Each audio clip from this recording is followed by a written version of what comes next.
பேச்சு பிரம்மசக்தியோடு ஆண்டவனாகப்பட்ட மாயாண்டி எங்கே வருகின்றார் என்றால் வாரானே வாரானே சிவசுடலை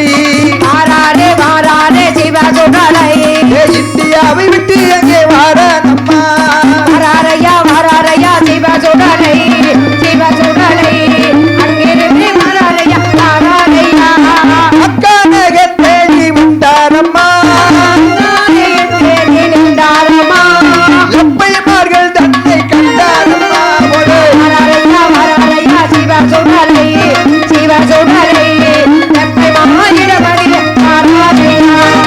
ஆகவே ஆண்டவனாகப்பட்ட சுடலை நேராக இந்தியாவுக்கு வராம மக்காவுக்கு போனார். முதல் முறையாக இந்த உலகத்துல விசா இல்லாம பாஸ்போர்ட் இல்லாம வெளிநாடு போன ஒரே ஆள் யாரு? சுடலசாமி தான். இவர் தான் நேரம் எங்க போறார்? மக்காவுக்கு போனார். மக்காவுல போய் வெப்பைமார்களிடத்திலே அங்க செங்கல் துண்டு வாரி எடுத்து போட்டாரே சிவசுடலை. மாட்டெலும்பை வாரி வாரி வீசி வீசி இருந்தாரே முகமதிய மக்கள் எல்லாம் சுடலை தன்னை பணிந்தாரெங்கே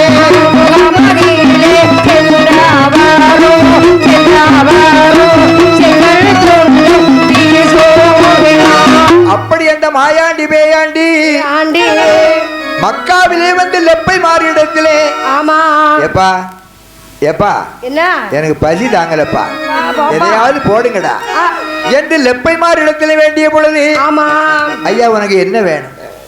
எனக்கு வேற ஒண்ணு வேணாண்டா.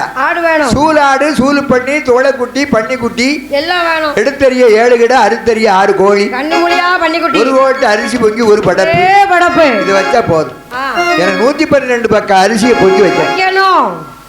பகவானே இதெல்லாம் எங்கிட்ட கிடையாது. நாங்க ஆடு திங்க மாட்டோம், கோழிக்கறி திங்க மாட்டோம். என்னதான் சாப்பிடுவேடா? நான் மாட்டு இறைச்சி தான் சாப்பிடுவேன். நாங்கெல்லாம் முஸ்லீம் மக்கள்.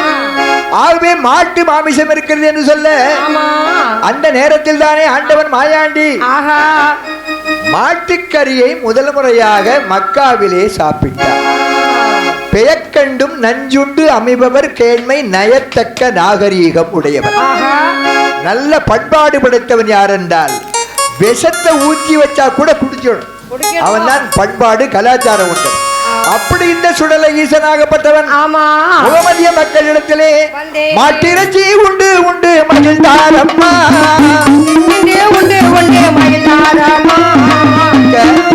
அந்த மக்களுக்கு மக்களுக்கு மக்களுக்கு நல்வாக்கு தந்தாரையா சுடலை ஈசன்.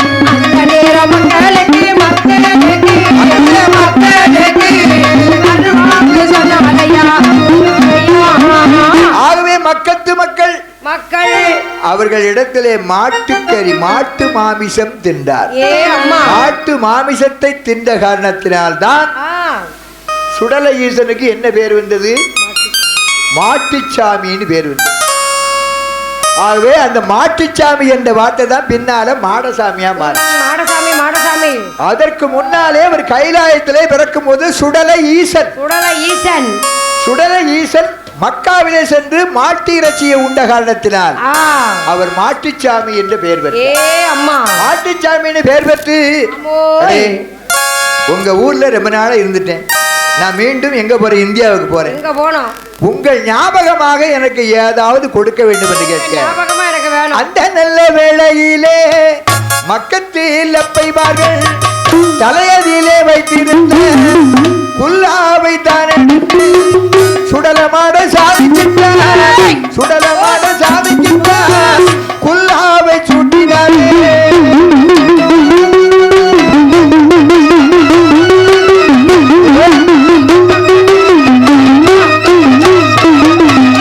ஆகவே உங்கள் நினைவாக எனக்கு ஏதாவது வேண்டும் என்று கேட்க லெப்பைமார்கள் அவங்க தலையில வச்சிருக்கிற குல்லாவை தூக்கி சுடலமாட சாமிக்கு வச்சாங்க.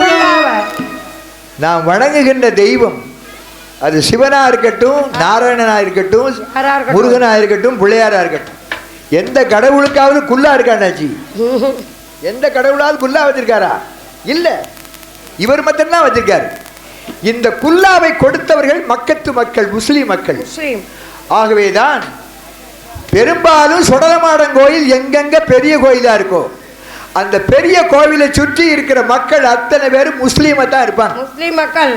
சீவலப்பேரி எடுத்துக்கோங்க, சீவலப்பேரியை சுற்றி இருக்கிறவங்க முஸ்லீம் தான் இருக்காங்க. ஆறுமுகமங்கலத்தை எடுத்துக்கோங்க, அதை சுற்றி இருக்கிறவங்க யாரும் முஸ்லீம் தான்.